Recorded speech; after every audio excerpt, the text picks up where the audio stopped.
Maxwell Hayes had always been a man who commanded respect. At just 28, he had solidified his place as one of New York's most ruthless and feared business tycoons. Known for his cold, calculated decisions, Maxwell had risen to the top through sheer willpower and cunning strategy, never letting anyone or anything stand in his way.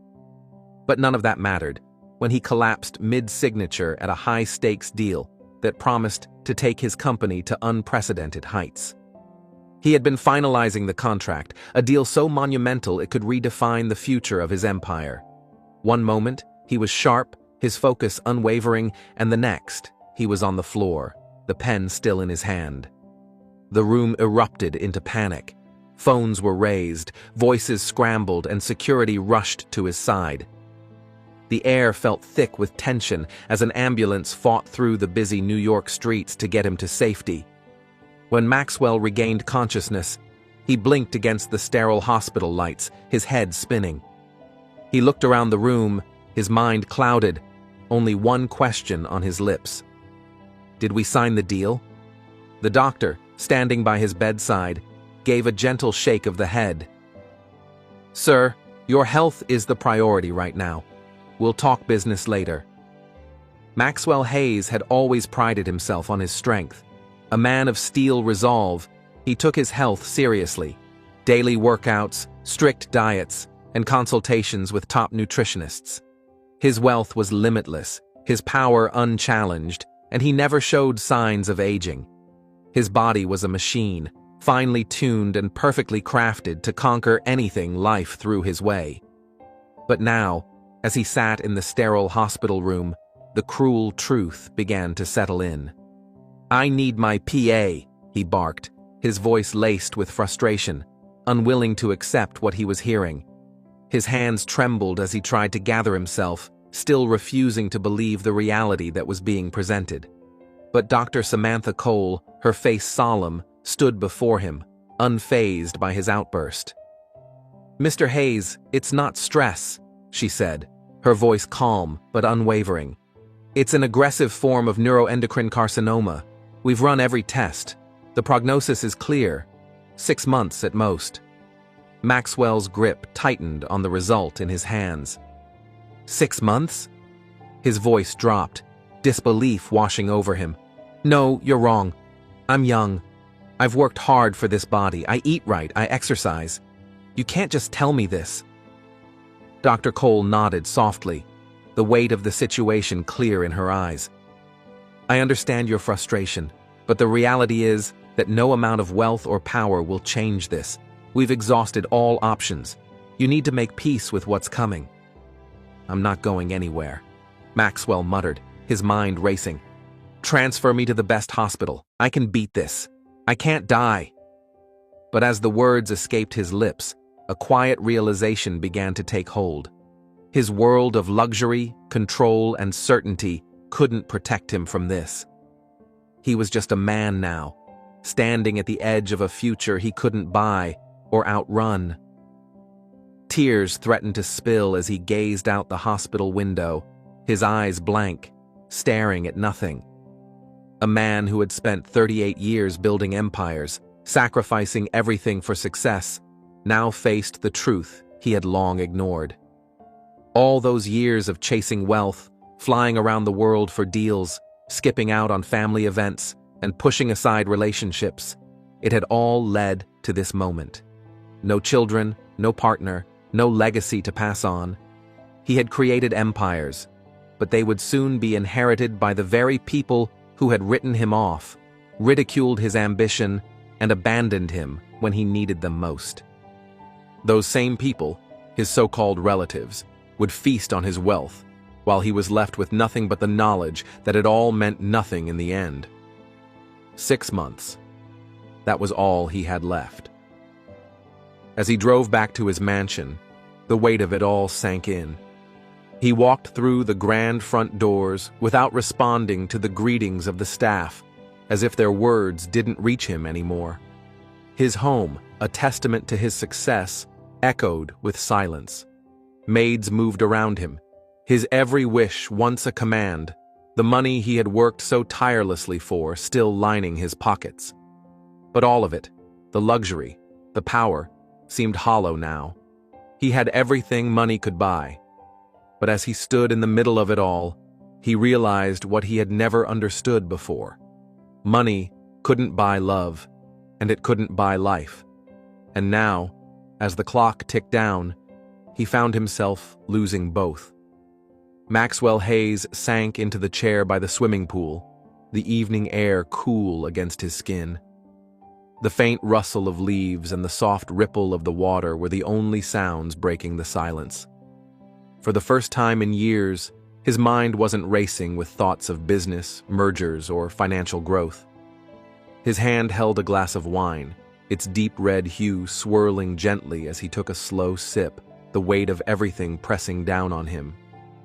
This moment, for once, wasn't about contracts or the empire he had spent his life building.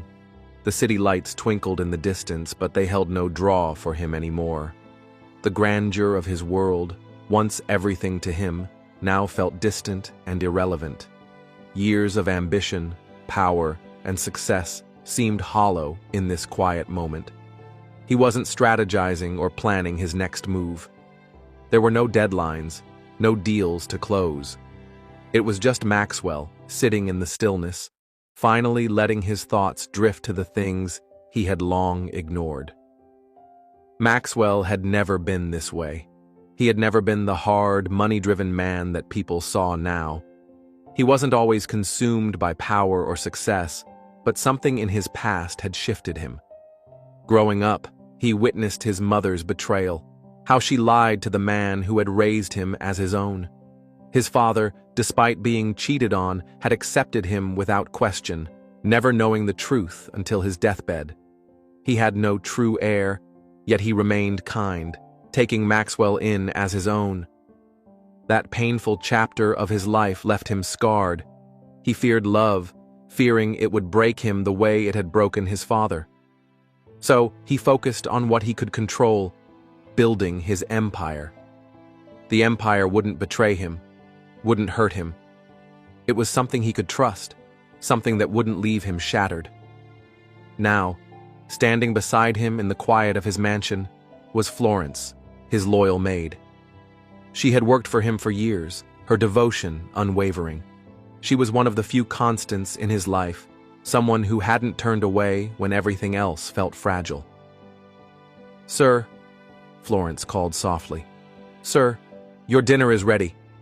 Maxwell, still lost in his thoughts, didn't respond immediately. Florence stood quietly, watching him, her usual role as a servant now feeling entirely out of place.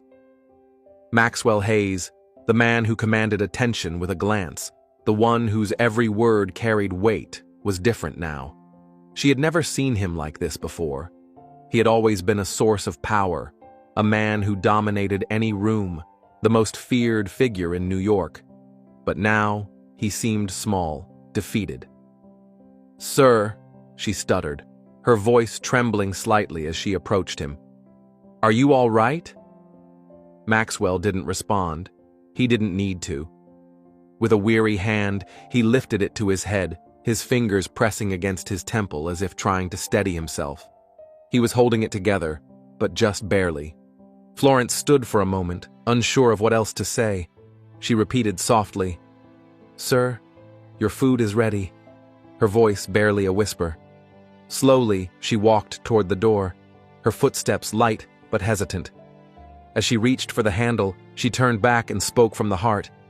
"If there's anything you need, anything at all, please let me know. I'd be glad to help." Her words were sincere, filled with a kind of love and concern she rarely expressed. At this point, she didn't know what else to do or say. She could only offer her support, though it felt like such a small thing in the face of his silent pain. Maxwell's gaze followed her, and something in his chest tightened. He snapped back to reality, his voice suddenly sharp, almost urgent. "Florence, hold on. Do you mean what you just said?" Florence nodded, her eyes steady and full of warmth. Her heart beat faster, unsure of what this moment was about to bring. Maxwell stood frozen for a moment, his mind swirling with thoughts he couldn't quite put into words. He wanted to ask her something wild, something crazy, but it felt too heavy, too vulnerable to speak aloud. He couldn't find the courage just yet. She stood there, watching him, not sure what would come next. Maxwell slowly handed her the test results, his hands trembling just slightly. His eyes were fixed on the floor, but she could still see the raw emotion in them. As she read the paper, her gaze shifted from the words to him, her face paling with disbelief. His silence was thick, but the weight of the moment hung between them, nearly suffocating. His tears were close to spilling, but he held them back, the emotion too much to bear. He met her eyes for a moment, then turned his gaze back to the floor, the weight of his words hanging heavy in the air. "I have 6 months," he said quietly, his voice cracking slightly. 6 months to put my life, my house together. 6 months to prepare for the end. She could see it in his face, the exhaustion, the regret, the quiet sorrow that he had spent his life building something, only for it to be swallowed by time. His chest rose and fell with every breath, and she could feel the unspoken weight of everything he had worked for, everything he had lost. For the first time, she saw her boss, once a powerful, handsome man in his prime, so utterly vulnerable. His expression was full of regret. Regret for the life he had lived, the empire he had built alone, with no wife, no children, no one to pass it on to. His voice broke the silence, the words heavy with sorrow. "I never knew life would give me this," he murmured. "Everything I worked for. It will be swallowed up by people who never cared, never lifted a finger to help me."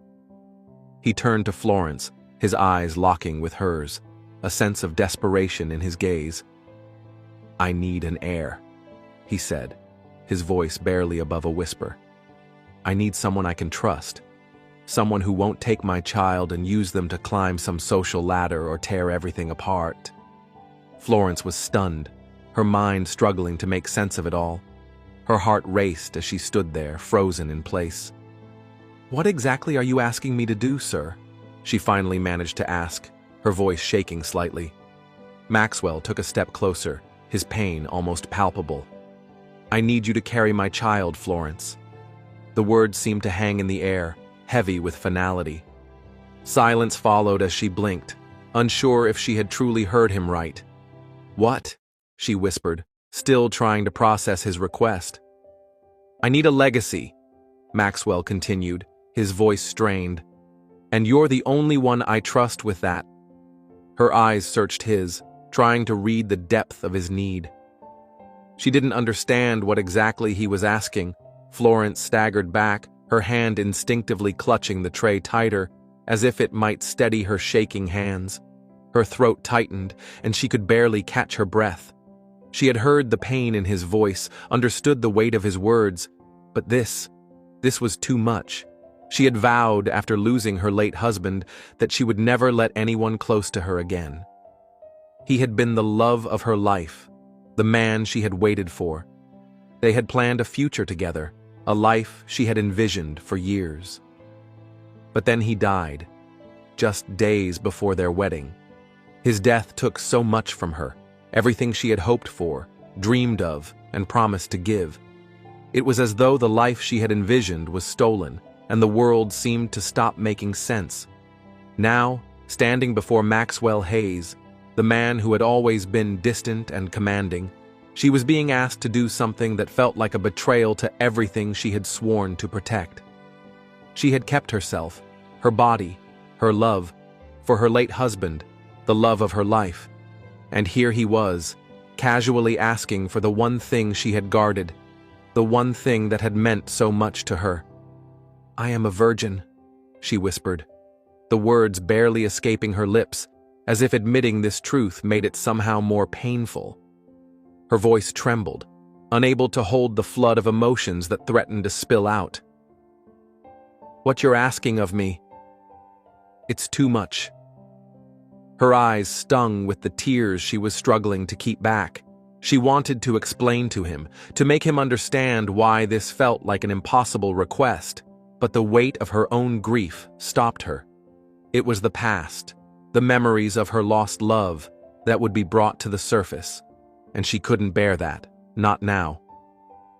Maxwell, standing in front of her, was frozen. The realization hit him like a punch to the gut. He hadn't expected this, hadn't prepared for it. The vulnerability in her words stunned him. He had asked her to carry his child, to give him something he could not achieve on his own, but in doing so, he had unknowingly demanded something far more personal, far more intimate. The silence between them thickened as he stood there, unable to speak, his mind scrambling for the right words, but none came. For a moment, it felt as though the room itself held its breath, as if even the walls understood the depth of the struggle that was unfolding before them. Maxwell broke the silence, his voice barely a whisper. "I'm sorry," he said, his words heavy with regret. This was too much. I got overwhelmed by everything, and I thought this was the way to fix it." He muttered to himself, his gaze distant as if he were trying to make sense of his own thoughts. Florence nodded slightly, keeping her head down. She could feel the weight of the moment pressing down on her, the tension still hanging in the air. Without saying a word, she turned and walked quickly towards the door, each step deliberate but hurried. She knew deep down that this was only the start of something much more complicated than either of them had imagined. She wasn't sure if she had the strength to face what lay ahead, but she couldn't turn back now. Florence took a step back from her duties, quietly shifting her responsibilities to another maid. She had been assigned to take care of Maxwell's needs, but now she did everything she could to avoid being near him. She worked quickly, never staying in one place for too long, always busy with something, anything, to keep her distance. Maxwell noticed the change, but he didn't comment. He understood, though it hurt more than he cared to admit. He had placed too much on her, and now the weight of it all was settling in. He couldn't blame her. He was ashamed of himself, ashamed of what he had asked of her. But what choice did he have? The days grew longer. The pain in his chest deepened.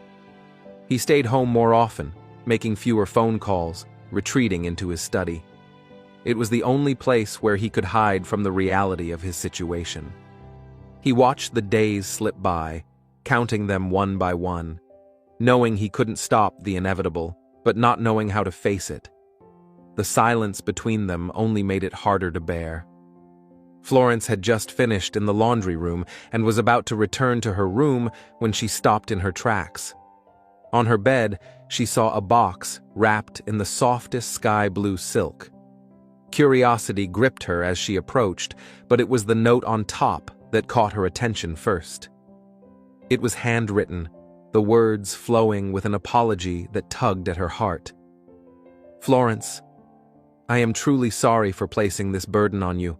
I never intended to ask so much, but I've become overwhelmed by everything, and I made a mistake in asking. Please don't feel obligated. All I've ever wanted was connection, peace, and to leave something behind. I understand if this request is too much, but I couldn't bear facing it alone. I hope you can understand this was never easy for me to say. Please don't hate me for it. Thank you for staying. Your kindness has meant more than I could ever express. I am a failure, a man who couldn't even give himself the one thing he needed most. With all my heart, Maxwell."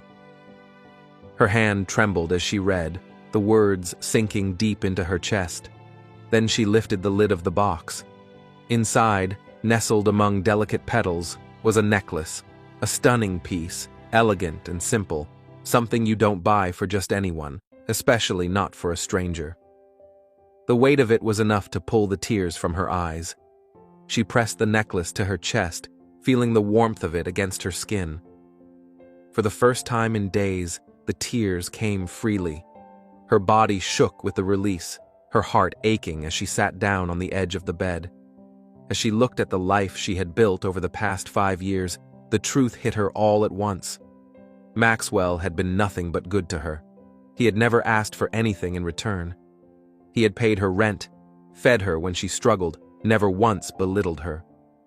He had even paid for her brother's hospital bills in secret, helped her keep her job when the staff was being cut, always giving extra without ever bringing it up. Maxwell had helped not just her, but so many others. He had given and given, never asking for anything in return. And now, the same man who had always carried the weight of others was the one asking for something in return. Just one thing: a hope, a legacy, a connection. The reality of it all was too much. The tears streamed down her face as the weight of the request and the situation settled heavily on her heart. She had never imagined herself in this position, never thought she would be the one to carry the burden he had placed on her. It was too overwhelming, too much for her to bear. But there, in the quiet of her room, as the tears fell, she realized the magnitude of what he was asking for. He had given so much to the world, and now he was simply asking for the one thing he had never dared to need: connection, peace, and the chance to leave behind something that would live on. It was a pain that gripped her heart, making it hard to breathe. Florence stood in front of the mirror that morning, her reflection staring back at her. She wasn't sure what she saw. Was it a woman who had been through too much, or someone who was about to make a decision that would change everything?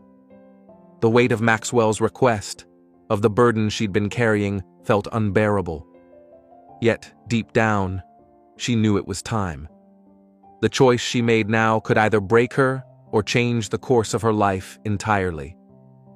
With a deep breath, she walked slowly toward his study, the sound of her steps echoing in the quiet house. Her heart pounded in her chest as she reached the door, her hand resting on the knob for a moment longer than necessary. She knocked. "Come in," Maxwell's voice called from inside. As she entered, his gaze lifted from his desk, curiosity written all over his face. There was a pause, the tension hanging in the air, before she spoke, her voice steady but filled with an underlying emotion. "I have something to say," she began. Maxwell's eyes never left hers, anticipation in every line of his face. He leaned forward slightly, waiting for her next words. And just like that, the question lingered in the room. Would Florence accept or not? If you were in her shoes, what would you do? Let us know in the comments below and subscribe for part 2. And while you're at it, where are you watching from? We'd love to hear from you.